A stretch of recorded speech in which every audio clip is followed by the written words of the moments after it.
Everyone, today we are going to continue our chapter Agriculture of Class 10 Geography. In this lecture, we will talk about plantation. इस lecture में हम क्या पढ़ेंगे? हम plantation के बारे में जानेंगे। तो प्लांटेशन क्या होता है? Plantation it is a type of commercial farming. Plantation क्या है? कमर्शियल फार्मिंग का ही एक टाइप है। अब कमर्शियल फार्मिंग क्या होती है? कमर्शियल फार्मिंग हमने हमारे पिछले लेक्चर में भी जानी थी कि कमर्शियल फार्मिंग या फिर कमर्शियल क्रॉप कौन से होते हैं। ये वो क्रॉप होते हैं जिसे हम बिजनेस पर्पस के लिए ग्रो करें, यानी कि व्यापार के लिए उगाएं। ये लार्ज स्केल पर किए जाते हैं, यानी कि बड़े क्षेत्र में इनकी खेती की जाती है। उसके बाद में it is a type of farming in which single crop is grown on large area. तो प्लांटेशन क्या है? प्लांटेशन भी कमर्शियल फार्मिंग का ही एक टाइप है। तो इसे भी क्या करते हैं, हम एक लार्ज एरिया पे बड़े क्षेत्र में उगाते हैं। प्लांटेशन कहाँ पे प्रैक्टिस की जाती है? लार्ज एरिया में सिंगल क्रॉप, एक ही क्रॉप को लार्ज एरिया में ग्रो किया जाता है। बाद में हमें क्या देखा है कि the plantation has an interface of agriculture and industry. इसका क्या मीनिंग हुआ कि प्लांटेशन एग्रीकल्चर के साथ साथ इंडस्ट्री से भी जुड़ा हुआ है। कैसे जुड़ा हुआ है? यहाँ पे हम एग्जाम्पल लेंगे कॉफ़ी का। कॉफ़ी के एग्जाम्पल से हम समझेंगे। तो खेतों में जो कॉफ़ी होती है वो डायरेक्टली हमारे पास नहीं आती, वो पहले इंडस्ट्रीज़ में जाती है। वहाँ पे हमारे लिए यूज़ के लिए उसको प्रिपेयर किया जाता है और पैक किया जाता है। उसके बाद में हमारे पास आती है वो कॉफ़ी। जो खेतों से कॉफ़ी उगाई गई है वो डायरेक्टली हमारे पास नहीं आएगी, पहले इंडस्ट्रीज़ में जाएगी, वहाँ पे प्रिपेयर की जाएगी, पैक की जाएगी, उसके बाद में हमारे पास आती है। तो इससे क्या होता है कि एक रिलेशनशिप बन जाता है। एग्रीकल्चर और इंडस्ट्री दोनों का रिलेशनशिप होता है प्लांटेशन के साथ, यानी कि plantation has an interface with agriculture and industry both. इसके बाद में हमारा नेक्स्ट पॉइंट क्या दे रखा है कि plantation use capital intensive input with the help of migrant labour. Plantation में हमें कैपिटल इंटेंसिव इनपुट यानी कि बड़े इनपुट्स, मॉडर्न टेक्निक्स की ज़रूरत होती है। उसके बाद में क्या होता है कि with the help of migrant labour की ज़रूरत होती है। माइग्रेंट लेबर कौन से होते हैं? ये वो मज़दूर होते हैं जिनके एरिया में काम नहीं होता, तो वो काम की खोज में दूसरे एरिया में आए।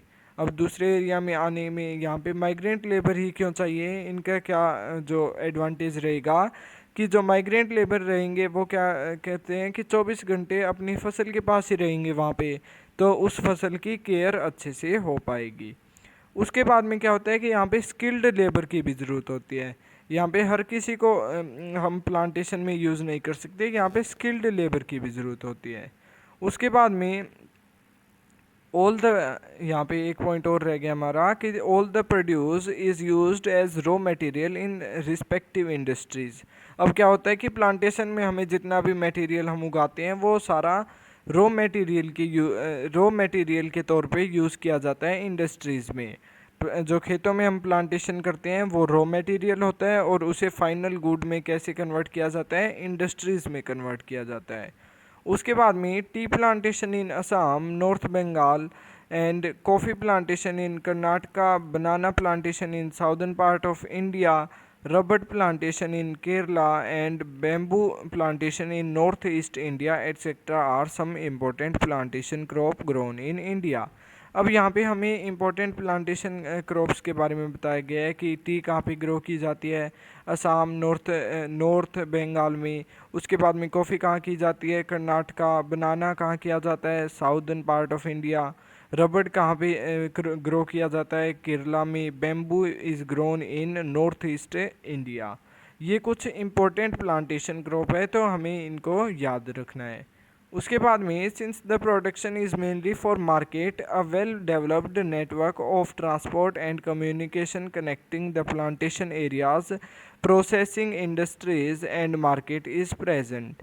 अब यहाँ पे क्या है कि प्रेजेंट के बाद में क्वेश्चन मार्क आना चाहिए, क्योंकि क्या है कि यहाँ पे बता रखा है जो प्लांटेशन है वो डायरेक्ट हम खेतों से हम खुद यूज़ नहीं कर सकते, उसे पहले इंडस्ट्रीज़ में पहुँचाना होता है।